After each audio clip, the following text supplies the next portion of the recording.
कल्पना कीजिए एक ऐसे भारत की जहां कोई एक ताज नहीं है, जहां हर शहर पर अलग अलग सत्ता की परछाइयां मंडरा रही हैं, जहां बाजारों की आवाजों के बीच तोपों की गूंज और तलवारों की खनक छिपी हुई है। ये वो भारत नहीं है जिसे आज हम जानते हैं।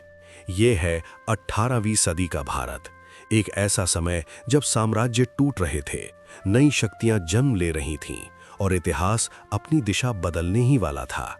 18वीं सदी की शुरुआत में भारत एक विशाल और जटिल संसार था। यहाँ सत्ता किसी एक हाथ में केंद्रित नहीं थी। मुगल साम्राज्य अब भी अस्तित्व में था, लेकिन उसकी शक्ति बिखर चुकी थी। दिल्ली में बादशाह सिंहासन पर बैठे थे, पर उनका हुक्म अब दूर दराज के इलाकों तक नहीं पहुंचता था। दिल्ली कभी दुनिया की सबसे समृद्ध और शक्तिशाली राजधानियों में से एक। लाल किले की ऊंची दीवारें अब भी वैभव का प्रतीक थीं, लेकिन उनके भीतर दरबार कमजोर हो चुका था। वजीर सत्ता के लिए आपस में टकरा रहे थे, सेनापति अपने निजी स्वार्थ देख रहे थे और आम जनता इस राजनीतिक खेल की कीमत चुका रही थी। चांदनी चौक की गलियों में रोजमर्रा की जिंदगी चलती रहती है। रेशम, मसाले और कीमती कपड़ों की दुकानें सजी हैं। पालकियां भीड़ के बीच से निकलती हैं, घोड़े दौड़ते हैं, फकीर भीख मांगते हुए खो जाते हैं। ऊपर से शहर जीवंत लगता है, लेकिन भीतर असुरक्षा और भय गहराता जा रहा है। शहर की दीवारों से बाहर की दुनिया और कठिन है।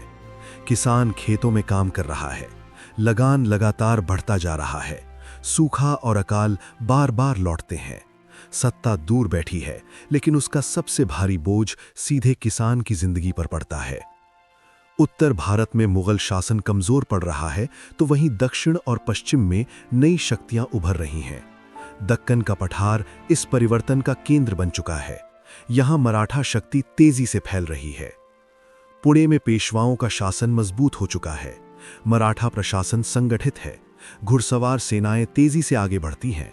किले जीते जाते हैं, कर वसूला जाता है। ये विस्तार साहस और रणनीति का परिणाम है, लेकिन इसके साथ लगातार युद्ध और अस्थिरता भी जुड़ी हुई है। मराठा शक्ति केवल सैन्य नहीं है, ये एक नया राजनीतिक ढांचा भी है। लेकिन आम जनता के लिए सत्ता का मतलब अब भी कर, डर और संघर्ष ही है। बंगाल इस पूरे परिवर्तन का सबसे संवेदनशील केंद्र बन चुका है। गंगा के उपजाऊ मैदान भारत की आर्थिक रीढ़ हैं।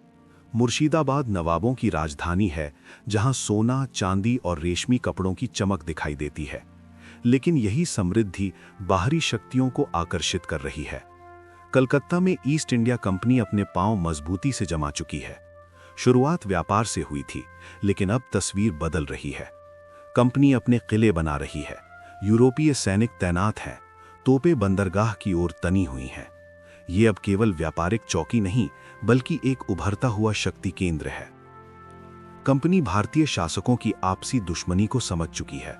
वो एक पक्ष को समर्थन देती है, दूसरे को कमजोर करती है। राजनीति अब दरबारों में नहीं, संधियों और समझौतों में तय होने लगी है।